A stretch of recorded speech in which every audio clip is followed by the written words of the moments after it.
এটি হচ্ছে মশা মারা ইলেকট্রিক ব্যাট। এই ইলেকট্রিক ব্যাট অনেকেই চিনেন, অনেকেই জানেন। তো এটা দিয়ে তো হচ্ছে ফাঁকা জায়গা থেকে কোনো মশা মারা যাবে না। এটা বিশেষ করে ব্যবহার করা হয় ঘরের ভিতর বা মশারির ভিতর।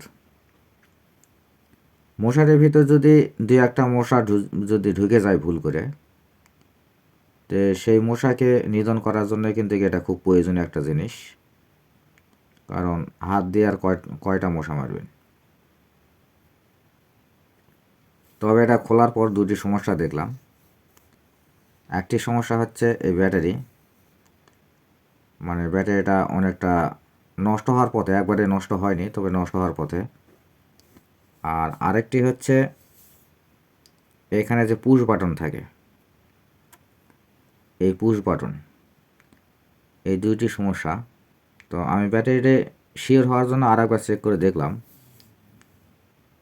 তো দেখলাম যে আসলে ব্যাটারিটি একটু দুর্বল হয়ে গেছে। তবে চার্জ দিলে অল্প কিছুক্ষণ সময় চলতে পারে। তো যাই হোক, সেটা পরে দেখা যাবে। তো যে পুশ বাটনটি নষ্ট হয়ে গেছে, সেই পুশ বাটনটি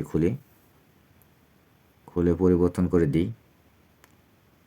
তো এই ইলেকট্রিক ব্যাট অনেক টেকনিশিয়ান যারা কাজ করতেছেন তাদেরকে বলি, এই ইলেকট্রিক ব্যাট যখন আপনারা ঠিক করবেন, ঠিক করার সময় একটা জিনিস খেয়াল রাখবেন যে ব্যাটারির যে সংযোগ আছে, এই ব্যাটারির সংযোগটা খুলে দিবেন। ব্যাটারির সংযোগটা খুলে দেওয়ার পর এই সার্কিটে কাজ করবেন। কারণ ব্যাটারির যদি সামান্য পরিমাণ যদি কোনো ভোল্টেজ থেকে থাকে, সেই ভোল্টেজের কারণে আপনি যে কাজ করতেছেন, হয়তো পুশ বাটনের চাপ পড়ে গেল বা সুইচটা অন করা থাকলো, তখন আপনার শর্ট খাওয়ার সম্ভাবনা থাকে। এখানে যে পিএফটা দেওয়া থাকে, পিএফটা মোটামুটি পাওয়ারফুল। এই পাওয়ারফুল পিএফটা দিয়ে কিন্তু এই শর্ট সার্কিট হয়। তাই এটা কাজ করার সময় ব্যাটারির সংযোগ খুলে দিয়ে কাজ করা সবচেয়ে ভালো। যদি ব্যাটারির সংযোগ খুলে দিয়ে কাজ করেন তাহলে এই শর্ট খাওয়ার ভয় থাকে না।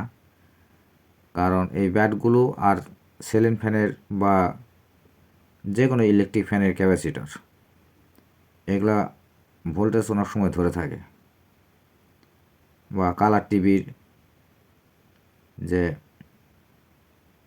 এরকম জিনিসগুলো যেগুলো ভোল্টেজ ধরে থাকে, সেই জিনিসগুলো কাজ করার সময় একটু সতর্ক থাকা ভালো। এতে শর্ট খাওয়ার সম্ভাবনা থাকে না। আমার কিন্তু মোটামুটি সুইচটা সেট করা হয়ে গেছে, কাজ কিন্তু ওকে।